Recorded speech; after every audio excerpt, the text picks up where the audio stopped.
Desde 2012 es coordinador general de Wasabi, que es una organización que genera espacios y momentos de promoción de una idea, que cualquier persona puede aprender a hacer lo que sea. Así que lo dejo con Valentín. Gracias. Ahí está en el micrófono. Hola. Bueno, por lo general hablo en mis charlas suelo hablar de hackers y muchas veces incluso cometo el error de presuponer que todos saben de qué estoy hablando. Y entonces empecé a cambiar un poco de eso. Entonces dije, bueno, a ver qué charlas puedo armar en donde mencione la palabra hacker pocas veces.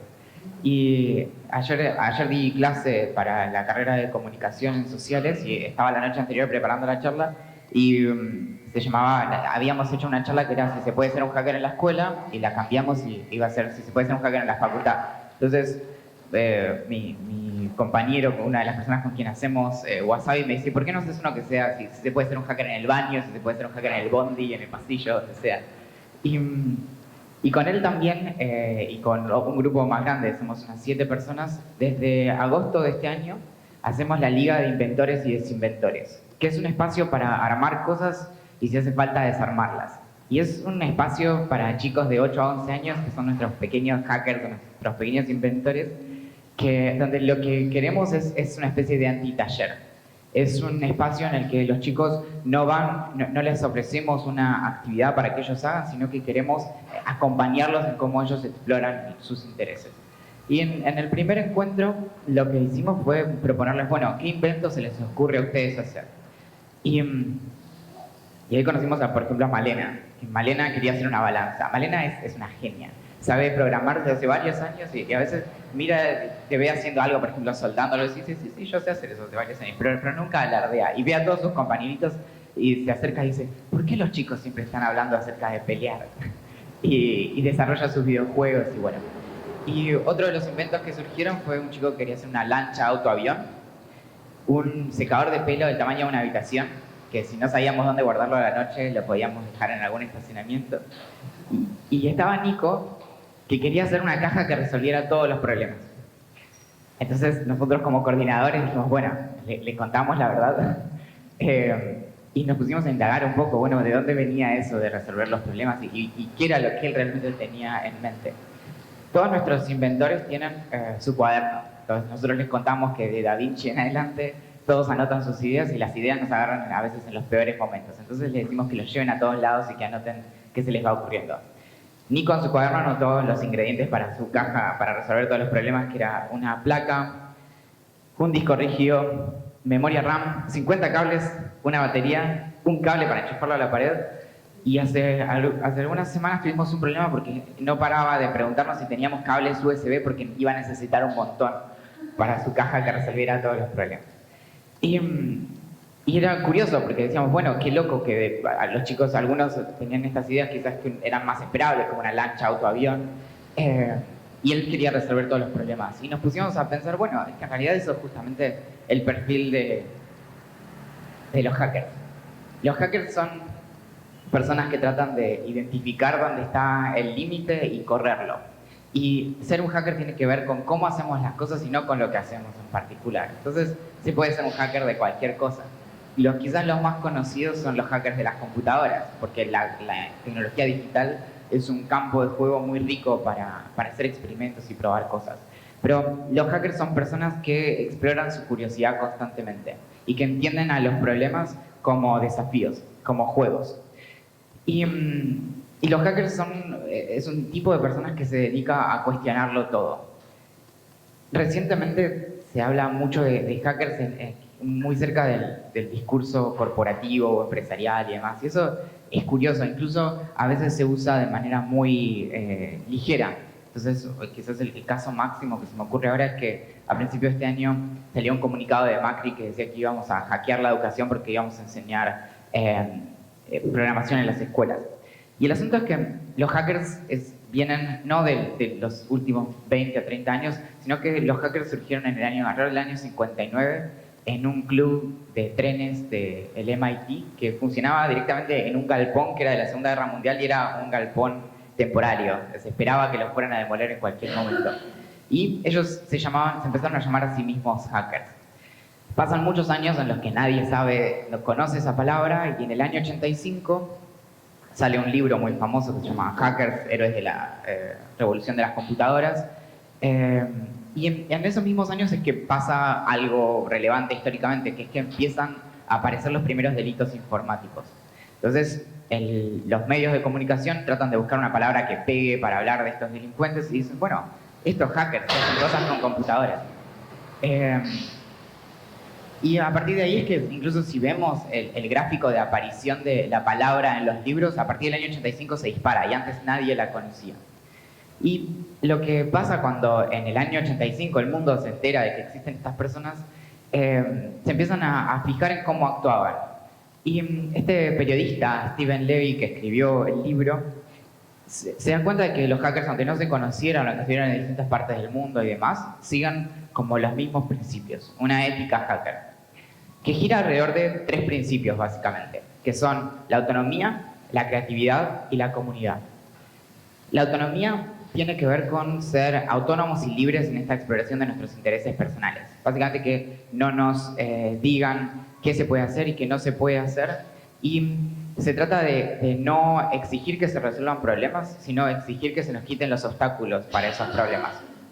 Por eso es que un ejemplo donde se puede ver cómo se aplica la ética hacker es el software libre. Donde, por ejemplo, si uno usa algún programa de código abierto como puede ser el Firefox o Google Chrome o incluso alguna distribución de Linux, si uno encuentra un problema ahí, dado que uno tiene acceso al código que hace a ese programa, lo puede modificar uno mismo. En cambio, cuando uno usa un programa que hace una empresa y ellos solamente tienen la receta para hacer ese programa, no lo podemos modificar. Tenemos que exigirle a otros que lo hagan. Pero la cuestión central quizás con la que podemos resumir la ética hacker es que el mismo problema no tendría que ser resuelto 2 veces. E incluso un caso muy fácil para ver cómo se aplica esto es Wikipedia. Wikipedia está mayormente inspirada por la ética hacker y la cultura libre que van de la mano, y tiene la idea de ser la enciclopedia libre y ser el lugar donde se acumule el conocimiento de la humanidad.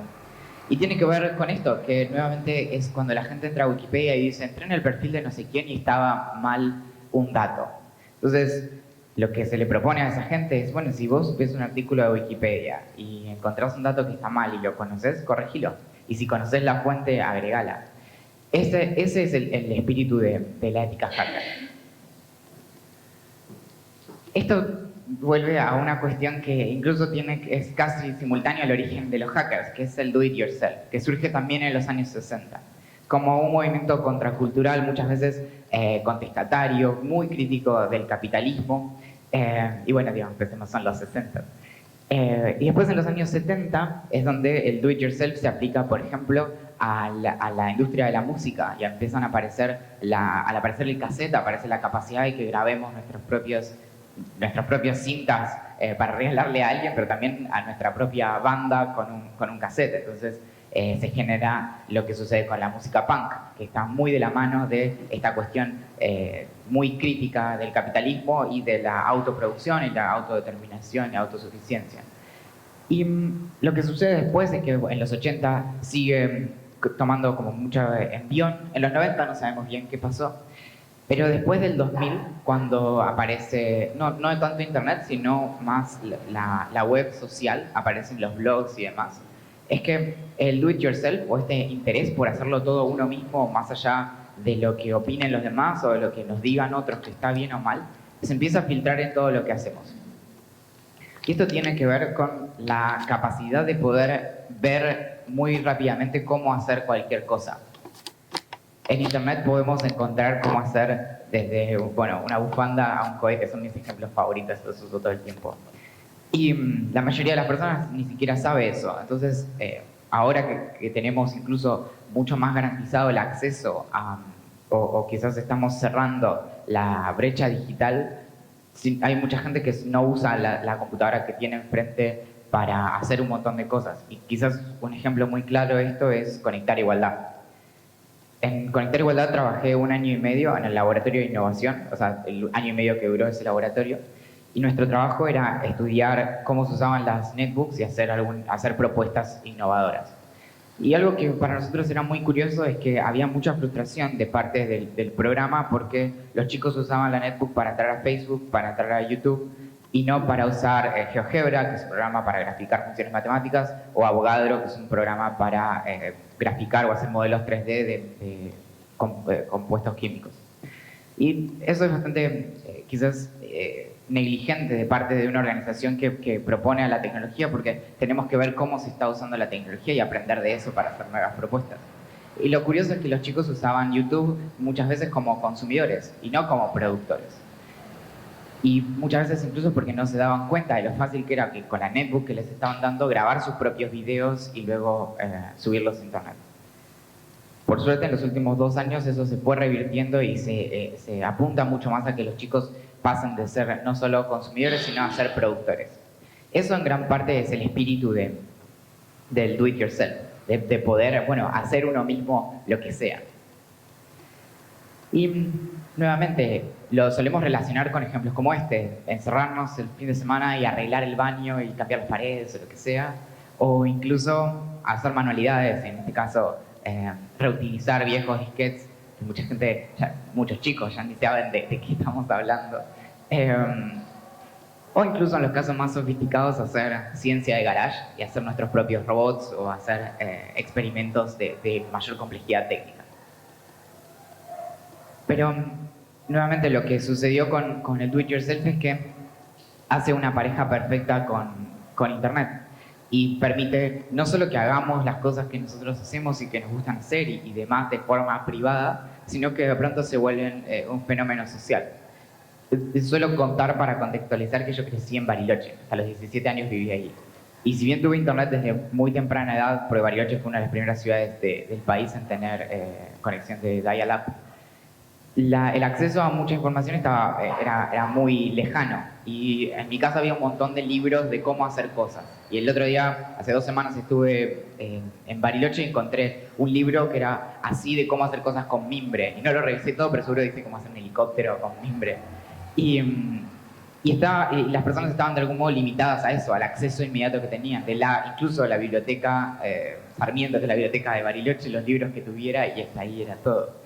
Lo que pasa ahora es que podemos hacer cosas, incluso nuevamente en el espíritu del software libre, tomar cómo hacer una silla, pero a la mitad darnos cuenta de que esa silla no entra bien en nuestra cocina o donde sea, modificarla un poco y luego subir nuestro instructivo que tomó la inspiración de otro tutorial, subirlo a internet y seguir colaborando. Hay plataformas en internet que se dedican casi exclusivamente a eso. Una de ellas es Instructables, que es una especie de gran repositorio de gente, de experiencias de gente que hace cosas e instrucciones para hacer esas cosas. Pero lo que pasa también es este paso del hacer uno mismo al hacer con otros. Y en este punto es que al volverse una cuestión social es que inmediatamente se empieza a ver cuál puede ser su impacto político. Y empezamos a ver ejemplos de esto, donde el do it yourself afecta directamente las formas de organización política. Y quizás no es el primer ejemplo, pero es un ejemplo bastante ilustrativo, es lo que sucedió con la primavera árabe en los países árabes a fines del 2010. Donde, bueno, en este caso no puedo leer lo que dice arriba, pero abajo dice Facebook. Y en la primavera árabe es que los manifestantes solían decir que organizaban los eventos a través de Facebook, con Twitter, contaban en tiempo real qué estaba sucediendo y luego documentaban todo en YouTube. Entonces se habla de las revoluciones, ya no de la revolución digital, sino de revoluciones que están mediadas por la tecnología. Y justamente, si pensamos en que, por ejemplo, la clase de computación no tiene ningún sentido en el colegio, porque no es que nosotros usamos la computadora 1 hora al día y luego hacemos otras cosas, sino que la tecnología digital atraviesa todo lo que hacemos.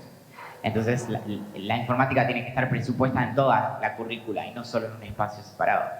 Del mismo modo, esta gente cuestiona las formas en que se comunican, las formas en que se hace política. Y un ejemplo quizás más claro es lo que sucedió un poco después con el movimiento Occupy Wall Street, donde directamente ya era una cuestión explícita. Pensemos que estamos hablando, bueno, en Estados Unidos o Norteamérica, donde se cuestionaba explícitamente los procesos organizacionales, los valores y las normas de lo que solemos entender como política.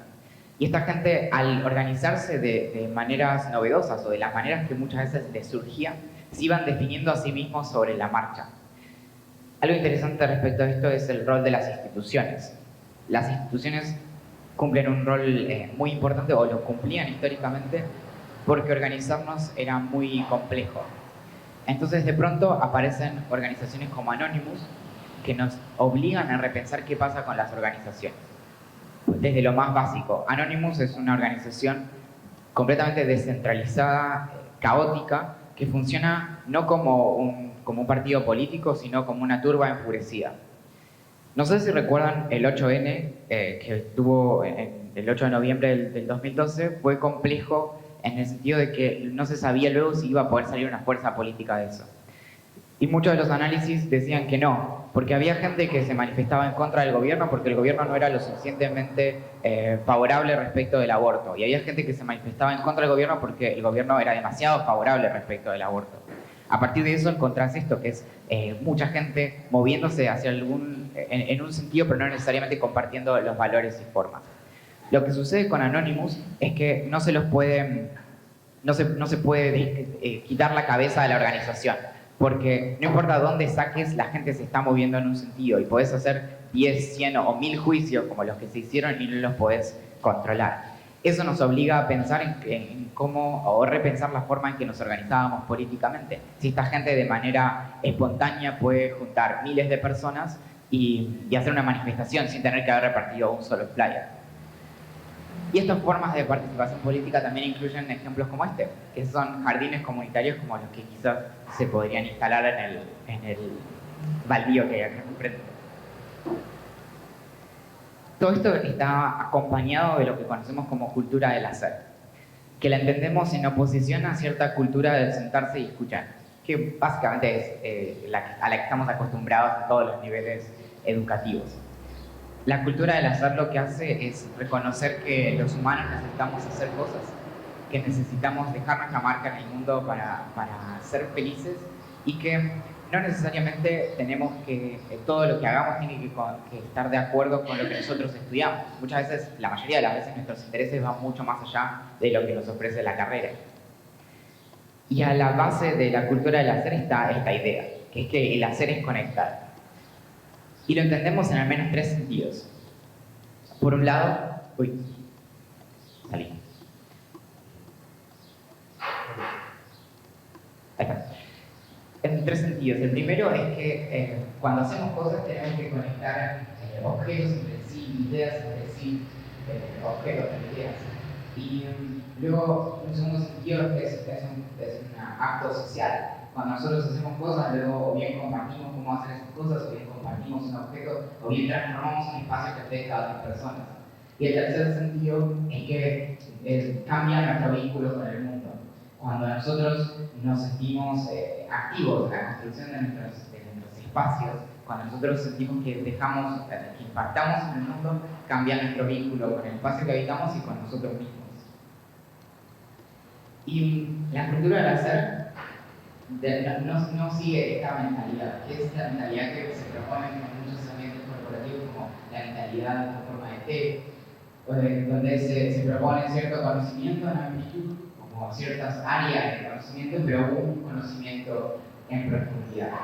La cultura del hacer, en cambio, propone esta mentalidad, que es una mentalidad con forma de arco, en la que tenemos anchas raíces de campos de estudio, es decir, personas que o bien estudiaron varias carreras o se animaron a aprender por su propia cuenta en varios campos de estudio, y muchas ramas de la universidad, que en última instancia son las que van a definir todos los caminos en los que nosotros nos animamos a meternos. Que en última instancia es eso, se trata de darle confianza a las personas, de la misma manera que las personas no se suelen reconocer a sí mismas como creativas. Entonces, le decimos a un chico de 6 años, dibujame un dinosaurio. Y nos dibuja una bola verde y dice, este es un dinosaurio, y no hay discusión al respecto. Pero le pedimos a un chico de 16 años o un adulto de 30 y nos va a decir, no, yo no soy creativo, yo no hago esas cosas así, hasta que quizás se anime a dibujarlo. Del mismo modo, tenemos que darle a las personas esta confianza creativa, porque no es que hay personas creativas y no creativas, hay personas que confían en su creatividad y hay personas que no. Y personas que se animan a equivocarse y personas que no. El sistema educativo en general nos genera una fobia terrible a equivocarnos. Partiendo del mundo de cómo se dan los exámenes, donde el recuperatorio bien no es una opción, como en el caso de mi carrera, o bien es una opción extrema. Y la idea central de la cultura de hacer es que cualquier persona puede aprender a hacer lo que sea.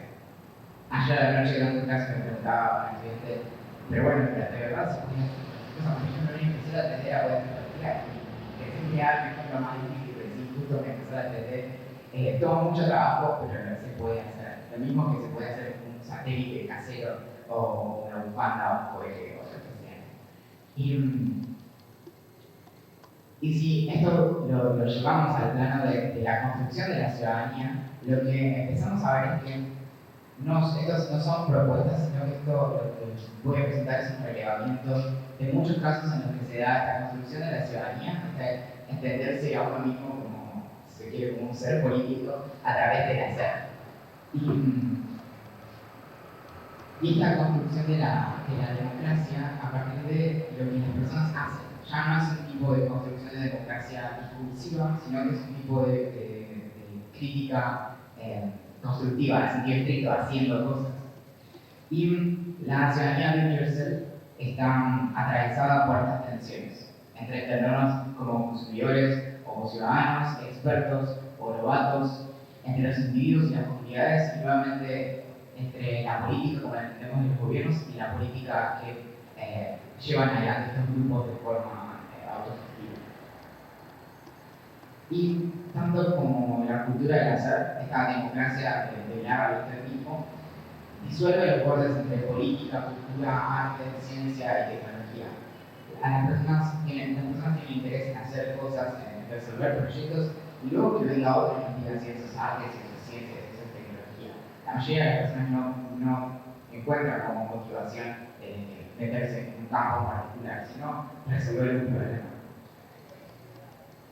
Y estos son algunos de los ejes a partir de los cuales podemos ver cómo se está dando la actividad de la ciudadanía do it yourself. Y el primer caso es el que mencionábamos antes de las movilizaciones políticas y demás, pero hay casos muy curiosos como este.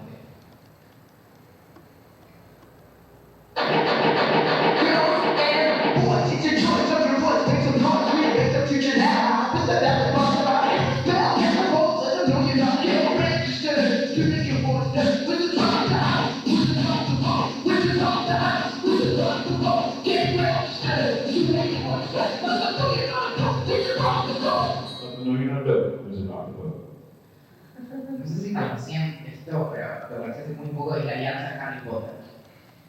La Alianza Harry Potter es un grupo que surgió hace varios años ya, en su momento de la mano de un chico de 24 años en Estados Unidos, que lo que se dio cuenta fue de cómo se podía hacer panactivismo. El panactivismo es algo que suele suceder bastante a menudo, por ejemplo, cuando las personas se organizan para que no se cancele una serie de televisión, para que agreguen una temporada, para que no se muera un personaje. Uno de los casos más serios de los años 80 es que habían matado a Robin, la tía de Batman en Estados Unidos, y los empezaron a organizar los fans, y después de ese terminó haciendo una encuesta abierta donde les preguntaba qué querían hacer, bueno, y si se moría o no. Lo que hicieron ellos en la Alianza Harry Potter fue reconocer un problema también central de cómo se hace política en general y de lo que pasa muchas veces cuando se trata de hacer política con los jóvenes. Es que no se habla el mismo idioma. Entonces, la política muchas veces presupone cierto conocimiento, presupone cierto tecnicismo, ciertas discusiones que ya de movida nos dejan fuera de la discusión porque no sabemos de qué se está hablando. Lo que ellos hacen es política que cuenta buenas historias. Y lo que hacen concretamente es un grupo de más de 100.000 personas, la mayoría entre 15 y 25 años, repartidos en 100 capítulos alrededor del mundo, que establece paralelos entre el mundo de Harry Potter y el mundo real. Y por ejemplo, al final del libro de Harry Potter, no lo leí así que se me equivocó mi colegio, para acabar con Voldemort tienen que destruir 7 reliquias. Ellos lo que hicieron, por ejemplo, fue destruir 7 reliquias del mundo real. Por ejemplo, la homofobia. Entonces organizaron a muchos de los que estaban en el estado de mente de la Alianza Harry Potter para que llamaran incansablemente a sus gobernantes y lograron que no se aprobara una proposición que de algún modo legalizaba la homofobia. O también otro de estas reliquias de la muerte del mundo real es el trato o las condiciones laborales injustas en la industria en particular de los caramelos. Entonces obligaron a que Warner solo hiciera contratos para los caramelos de Harry Potter con empresas que garantizaran el fair trade, que garantizaran las condiciones adecuadas. Y también trabajaron el tema del alfabetismo y demás. Y un caso quizás increíble es que consiguieron en el 2010 $123,000 para mandar 5 aviones a Haití llenos de medicamentos. Y todo esto diciendo que el amor es su arma y que efectivamente se dieron cuenta que la manera en que ellos tenían de organizarse para conseguir cosas quizás triviales, como que siga una serie de televisión, eran estos mismos pasos que hacían falta para organizarse políticamente. Y acá están haciendo estas cosas. Y el caso quizás más cercano al activismo político, una vez más, es el desarrollo de la tecnología para la resistencia, donde se entiende nuevamente que algo que muchas veces nos cuesta sacarnos de la cabeza es que relacionamos Internet como algo así como una especie de varita mágica que todo lo que toca Internet lo democratiza, lo hace colaborativo, participativo, democrático, liberador, etc. Lo curioso es que la misma tecnología que se usa para llevar a la democracia o permitir movimientos sociales en red es la tecnología que se usa para controlar, para manipular, para vigilar. Y por eso es que tenemos que cuidar Internet es una tecnología en construcción. Y en el caso, por ejemplo, de Argentina, hace muy poco seguimos teniendo el debate por la neutralidad en la red. Que estemos teniendo ese debate implica que Internet no es algo bien definido, está ahí y lo arregla todo, sino que tenemos que trabajar para garantizar ciertas cuestiones. Y empezar a entendernos a nosotros como makers. La palabra maker tiene básicamente el mismo contenido semántico, el mismo significado que la palabra hacker, pero surge, quizás se puede entender mejor con el problema de presentarse a los suegros diciendo que no es hacker. Entonces, ok, bueno, no quiero que vengan más a mi casa. Los makers son los hackers que se reconocen como personas que hacen cosas. Y el problema es cómo tuvimos este problema de los años 80 en adelante, donde la palabra hacker queda vinculada con el ser un delincuente, y el maker es un hacker que hace cosas. Es la traducción literal de hacedor. Y cuando entendemos qué es hackear o qué implica hackear, y por eso es que tenemos que pensar cómo usamos esa palabra, tenemos que entender que para hackear tenemos ciertas reglas de juego o ciertas condiciones. Una de ellas, por ejemplo, es que necesitamos de un mentor o de una comunidad de mentores. Esto puede ser desde una persona que nos guíe o varias personas que nos guíen hasta un foro de comunidad. Y estas personas nos van a acompañar, al mejor estilo Morfeo, nos van a mostrar dónde está la puerta para nosotros la tenemos que cruzar y nos van a ayudar a que nosotros tengamos mucha experiencia respecto de lo que queremos hacer. Y esa experiencia la vamos a adquirir a través de un compromiso emocional para lo que estamos haciendo. Un problema que tiene la educación en general es que no genera compromiso emocional. Hacemos las cosas por la nota, por ejemplo, y no porque tenemos algo en juego. Y estas acciones que nosotros hagamos tienen que ser significativas. Y bueno, justamente hace 2 semanas estuve en Bariloche y fui, entre otras cosas, para ver si podíamos lograr que surgiera un grupo, que brotara un grupo por su propia cuenta que hiciera las mismas cosas que hacemos en Buenos Aires.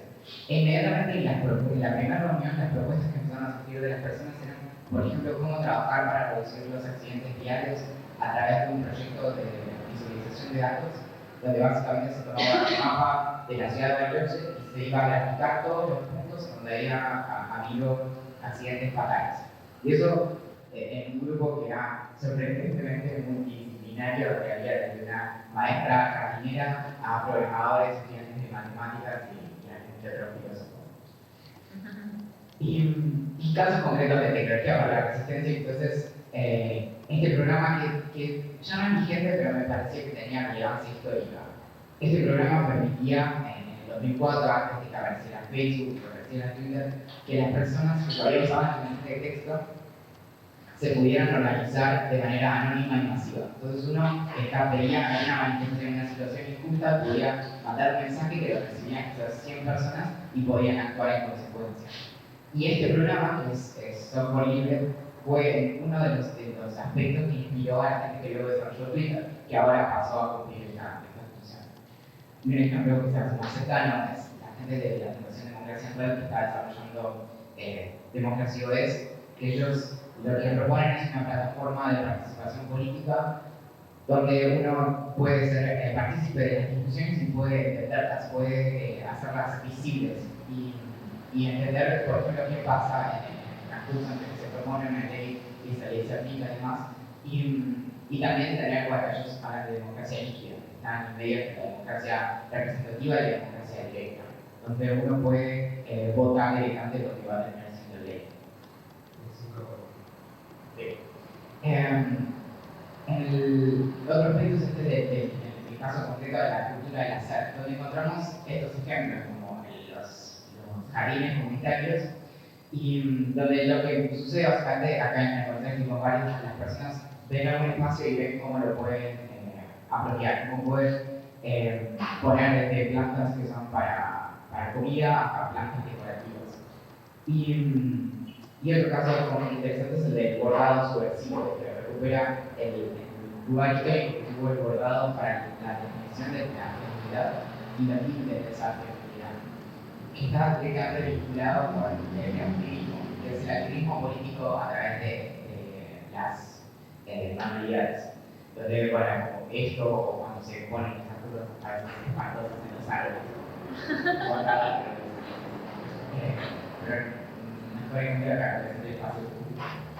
Y después está en el diseño, donde encontramos proyectos como el querido proyecto Burbuja, que comenzó en el 2004, 2005 en Nueva York, y a partir del 2006 empezamos en Bariloche y luego para Latinoamérica, donde lo que se propone es pegar burbujas de diálogo en blanco en publicidad, que la gente las pueda llenar lo que quiera y luego se fotografía el resultado. Y la idea es pasar del monólogo corporativo a un diálogo abierto y de algún modo repensar cómo es que se usa el espacio público, por ejemplo, con fines publicitarios. O estos espacios, que son los famosos makerspaces o hackerspaces, donde lo que se propone no es mostrar cómo es la ciencia, sino hacer ciencia. Y quizás la mejor manera de darnos cuenta de si estamos haciendo ciencia o no es que las cosas pueden salir mal. Cuando vamos a prohibir no tocar es muy difícil que algo salga mal. Si sale mal es porque está rota la máquina. En estos lugares las cosas pueden explotar, la cambia. Y otro ejemplo es lo que pasó con el grupo que se llama Active Energy en Londres, donde estaba este grupo de abuelos que eran los Cheezers, que vivían cerca del río Tames. Y es un proyecto que empezó un artista con un grupo de ingenieros que tiene tres objetivos. Por un lado, un objetivo ingenieril, que es el de desarrollar tecnología para conseguir energía renovable a partir del río Tames. Por otro lado, un objetivo civil, que es el de mostrarle a Inglaterra y al mundo que hay ciertas tecnologías que por ahí dejamos un poco de lado, pero que todavía son vigentes. Y por último, un objetivo social, que es mostrarle que todos estos abuelos que se estaban aburriendo podían pensar de forma colaborativa cómo repensar la energía de la ciudad. Y el último ejemplo o la última línea de trabajo es el caso de los medios, que nos da ejemplos que a veces son muy cercanos, como el periodismo ciudadano, donde lo que reconocemos es que las personas llevan en su bolsillo una cámara de fotos, de filmar muchas veces en alta definición y un sistema de comunicaciones completo. Entonces, un problema que suele tener o que solía tener el periodismo es que se cubría un espacio y teníamos 2 o 3 fotos y la visión de una persona. Cuando nosotros tenemos 1000 fotos de lo que sucedió en un lugar, el sacar de contexto es bastante más complicado. Y de pronto, cuando la gente puede filmar directamente con el teléfono, pasan un montón de cosas curiosas, como el impacto que tiene incluso en casos como el control de frontera en Estados Unidos, donde hubo un caso muy famoso hace un par de años, en el que con un celular filmaron cómo mataban a golpes a una persona que estaba cruzando la frontera. Y eso, si nosotros no tuviéramos estos aparatos en los bolsillos, no lo podríamos ni pensar. Y el último ejemplo es el Documental, que es un documental que empezamos a filmar en enero de este año y es un documental de código abierto. Lo filmamos, las dos personas que hicimos el viaje, por un lado somos un estudiante de filosofía y un ingeniero electrónico que ninguno de los dos sabía filmar, pero aprendimos gracias a YouTube. Y seguimos este espíritu del software libre, donde las 20 horas que tenemos filmadas le pertenecen al dominio público, cualquiera las puede tomar, hacer su propio corte, hacer su propio documental y luego venderlo, y lo único que tiene que hacer es reconocer las personas que lo filmaron. Pero siguiendo el modelo del software libre, cualquiera puede aportar material. El documental no es un documental, sino que es potencialmente infinitos documentales, donde lo que queríamos era mostrar cómo se da esta cultura del hacer, esta cultura de personas que hacen cosas alrededor del mundo, y queríamos que la gente se pudiera contar sus historias por sí misma. Entonces les damos este lugar en donde ellos pueden registrarse, subir el material y cualquiera, si le ve utilidad, lo puede incluir en su corte. Entonces, para cerrar este asunto de la ciudadanía do it yourself, tenemos que pensar también en cuáles son los obstáculos que tenemos. Y en gran parte tienen que ver con las brechas que tenemos. Y la primera brecha quizás, o la más obvia, es la brecha social. La desigualdad social que va antes incluso de la brecha digital. Pero una vez que podemos resolver de algún modo esa brecha social, aparece esta brecha digital, el acceso a la tecnología digital. Y con ella aparece una que por lo general no se tiene en cuenta, que es la brecha de la participación, que tiene que ver con que de los videos de YouTube, el 50% tiene menos de 500 reproducciones y el 30% tiene menos de 100 reproducciones. Esto es, la tecnología digital nos da una voz, pero esa voz rara vez alguien la escucha. La mayoría de usuarios de Twitter no los sigue nadie, y así y así. Entonces, eso también hay que tenerlo en cuenta y desmitificar algunas cuestiones de lo que pasa con Internet. Y nuevamente, es proponer que el lugar de las personas respecto de su entorno, que puedan reconocerse a sí mismos en el lugar en el que están y qué hicieron, y que puedan entenderse en grupo y cómo hicieron algo de forma colaborativa. Y por último, la invitación es a este hacer crítico, en donde reconocemos, por ejemplo, que la tecnología digital no está definida y que es mágica, sino que tenemos que trabajar para formarla, y principalmente reconocer cómo lo que sucede cuando nos preguntan esto como, bueno, pero para X cosas se puede hacer de manera do it yourself.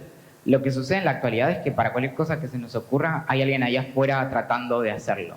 El caso que a mí más me gusta y uno muy cercano es que estamos trabajando en un taller de neurociencias do it yourself. Cuando uno piensa en las neurociencias como aquello que a lo que uno nunca va a llegar. Y están viendo cómo hacer sensores que a veces cuestan $3.000, hacerlos por $50 de manera casera y con arduinos. Entonces, la invitación es hacer crítico. No solo pensar en la posibilidad de hacer cualquier cosa, sino hacer cualquier cosa y reflexionar sobre eso. No alcanza con imprimir cosas en 3D, sino que tenemos que pensar realmente qué pasa con eso e incluso cuáles son las discusiones que dejamos postergadas. Por ejemplo, qué sucede con el capitalismo y qué sucede con ese lugar que permite que nosotros tengamos todos estos aparatitos hermosos que es China. ¿Y qué pasa con las condiciones de trabajo en China? ¿Y qué pasaría si China cambiara, si nosotros podríamos seguir teniendo aparatitos lindos? Muchas gracias.